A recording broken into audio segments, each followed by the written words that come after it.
ప్రకాశ్ రావు sir ఏంటయ్యా పొద్దున్న నుంచి ఒక్క కేసు రాలేదు.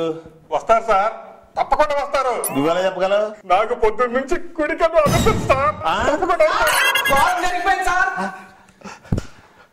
చెప్పాను కదా సార్, నాకు కుడికన్ను అదుపుతున్నది. నేను చూస్తుంటే నాకు రెండు కళ్ళు వదులుతున్నాయి. ఏమయ్యా ఏంటి ఎవరన్నా మర్డర్ చేశారా నిన్ను? మర్డర్ చేస్తే నేను ఎక్కడికి ఎలా వస్తాను సార్? పోనీ నేను ఎవరన్నా రేపు చేశారా? ఈ ఫేస్ అంత అదృష్టం కూడా సార్.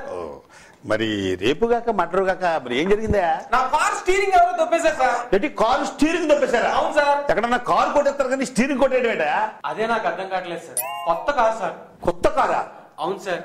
నా గర్ల్ ఫ్రెండ్ కి బిల్డప్ ఇద్దామని కొత్తగా డ్రైవింగ్ నేర్చుకుని కొత్తగా కారు కొనుక్కున్నాను సార్. ఏంటి డ్రైవింగ్ కూడా కొత్తనా? అవును సార్. కొత్త కారు కొత్త డ్రైవింగ్ అయినా నీ స్టీరింగ్ కొట్టేసినాడు ఎవడో నీచ నికృష్ట దరిద్రుడై ఉంటాడయ్యా. అంతకంటే ఎలా చెప్పగలరు? లేకపోతే ఎవడన్నా కారు కొట్టేస్తాడు కానీ స్టీరింగ్ కొట్టేస్తాడేట. సర్లే కానీ ఇదిగో కంప్లైంట్ రాసి. అలాగే ఇదిగోండి సార్ కంప్లైంట్. సార్ నా స్టీరింగ్ ఇప్పుడే కదా కంప్లైంట్ ఇచ్చావు, చూస్తాం వెళ్ళు. అలాగే సార్.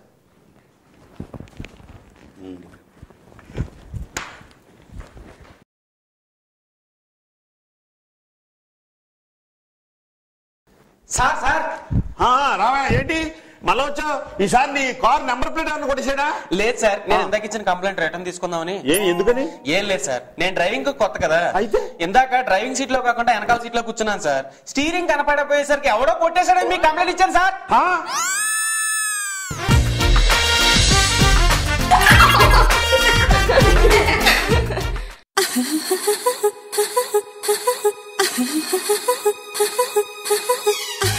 Ha ha ha.